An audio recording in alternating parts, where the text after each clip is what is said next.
Good morning sa inyo mga paps. May gagawin tayong motor ngayon. Rusi Flare, tama ba Flo? Rusi Flare, pero paras lang yan ng makina ng mga Passion, Royal. Ano pa? Basta ano, yung mga scooter na carburetor type na Rusi, pati Motostar. Basta na carburetor, halos para-parehas yan ng makina na GY6. Okay lang. Saka yung ano, meron ng bagong ano na Rusi Passion na FI. Sana maging matipid. Pero ito, maiba tayo, no? Ang gagawin natin dito sa Rusi Flare, kakabitan ng D-type. Papakita ko lang sa inyo kung ano yung mga dapat nyong bilhin para maayos nyo yung pagkana. Di ako na. Pagkabit ng D-type. Okay? Okay. Tara, pakita ko sa inyo. So, ito yung kakabit namin, no? D-type na bilhin ni Paps sa online. Doon din sa link ko. Yan. Pero hindi ako nagbibenta nito, ha. Pinopost ko lang yung link ng seller kung saan ako bumili. Yan. Yan, D-type, kailangan yung D-type. Siyempre, intake manifold. Yan. Basta yan, ito na matataga sa ano. Intake manifold. Ito yung airbox hose.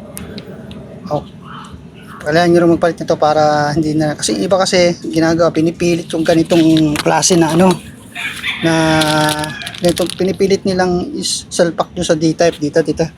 Ayan, pinipilit nila isalpak, ay saan sa kabila, pinipilit nila isalpak dito, hindi naman talaga fit. Ayan, pinipilit mas malaki siya. Mas malaki yung bunganga nitong sa D-type. Pwede naman ba, pero diskartahan nyo lang, nasa sa inyo naman. No, para hindi na kayo mahirapan, mura lang naman yung airbox hose. Ito na ano nyo, para pang fit dito. Yan, mag-fit dyan, yan. Kaya, nire-recommend ko rin na magpalit ka rin ito. Kaya syempre, walang GY6 na throttle cable. Yan, yung tatlo na yan. Tapos, yan. Dito yan ikakabit. Tinakpan ko lang ng basahan para hindi pasukan ng kung anumang dumi. Okay, tips lang mga paps sa mga nagkakabit ng D-type. No, ulitin ko. Kung kaya nyong i-set up ng maayos or palitan yung hose, mas maganda. Ito talagang airbox hose ay pang D-type talaga to or pang dito talaga tong yung hose na to. Para dito. No, wag na nating ipilit yung ano. Saan ba yung ano mo? Ayan, pakita natin, ha. Huwag nyo na ipilit. No? Huwag nyo na ipilit na isalpak dito. Hindi talaga sok yan. Pero kung matigas ang ulo nyo at masyado kayo nagtitipid, diskartehan nyo. Kaya lang, siyempre, hindi na 100% na masisil niya yung ano, yung pagpasok ng hangin. Magkakaroon pa rin ng singaw. Ito, sigurado tayo kasi sok dito. Okay? Nasa sa inyo na. Huwag na kayong magtipid kasi mura lang naman yung hose na ganito. Okay? Sa mga nagkakapit ng D-type, mas maganda ganitong hose ang gamitin nyo para maiwasan yung pagkasingaw rin. At saka siyempre pag may singaw, kukostin ng ano yan ng lakas ng gas. Tapos, isa pang tips sa nagkakapit ng D-type, sa intake manifold, minsan nakakalimutan yung ikabit. Itong insulator gasket. Ito to.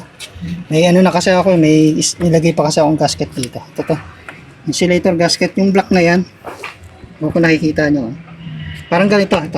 Para mas maintindihan nyo. Ito. Pag nakita nyo yung ganito insulator gasket, dapat meron yan dito. Meron kayong nilalagay yan.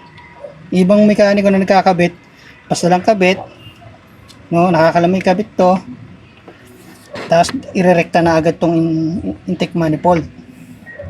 Ang purpose kasi na insulator, i-absorb yung yung parang, kaya nga insulator yung niya, ibablock niya yung init galing sa makina para yung intake manifold na nakakonek sa carburetor hindi niya ma-absorb yung sobrang init. Ito yung insulator gasket na to, ito yung protection ng carburetor para maiwasan maiwasan ng carburetor yung mag-absorb ng sobrang init. Kaya siya tinawag na insulator gasket. Huwag niyong kakalimutan ikabit yung insulator gasket dito. No, sample dyan. Huwag kakalimutan yan bago niyo ikabit yung intake manifold. Okay? At sa pang tips, check nyo rin to kung maluwag to. Minsan may singaw rin dyan or maluwag. Pag maluwag yan, nagkakaroon na ng problema, nagka-hard start na yung motor o papatay-patay yung motor nyo. Okay? So yun lang, sa nagkakabit ng D-type, tips lang naman to. Si Pops nangungulit para ikabit yung D-type. Ang carburetor niya okay pa ito pa, bakit ako sa inyo?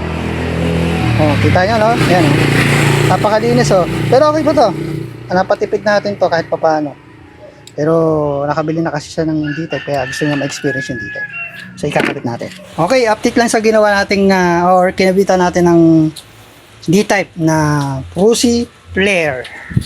Ito 150? 125. 125. Akala mo 150. 125 to, joke lang Ayan,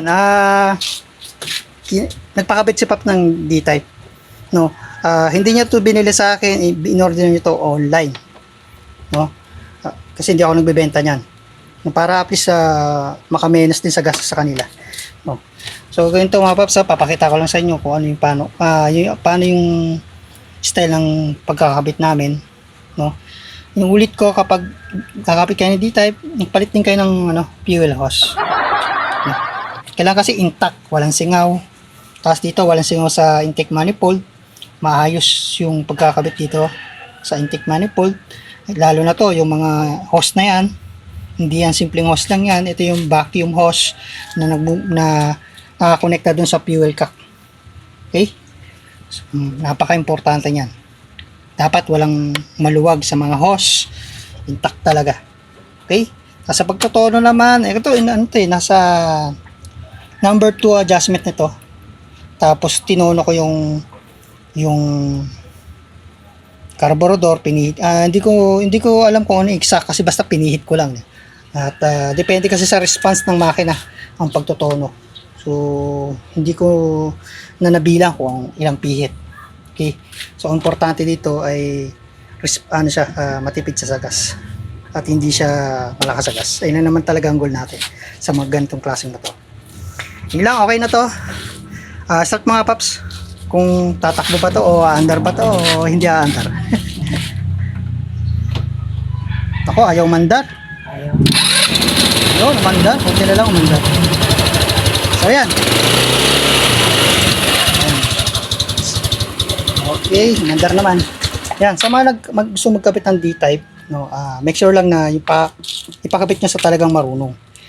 Sa mga nagsasabi na yung D-type ay matipid sa gas, depende sa pagkakasetup nyo. Kasi pag nagkabit lang kayo ng basta, nag-DIY kayo na wala kayong idea sa D-type, sa pag-setup o pagtotono, useless lang ang pagpapalit nyo. Kahit anong carburetor, basta wala kayong idea sa pagtotono o pagsisetup, hindi titipid sa gas yan. Baka magsisipa kayo sa huli. Okay? So yun lang. Salamat. Ayan si Pops, uwi na yan. Babu!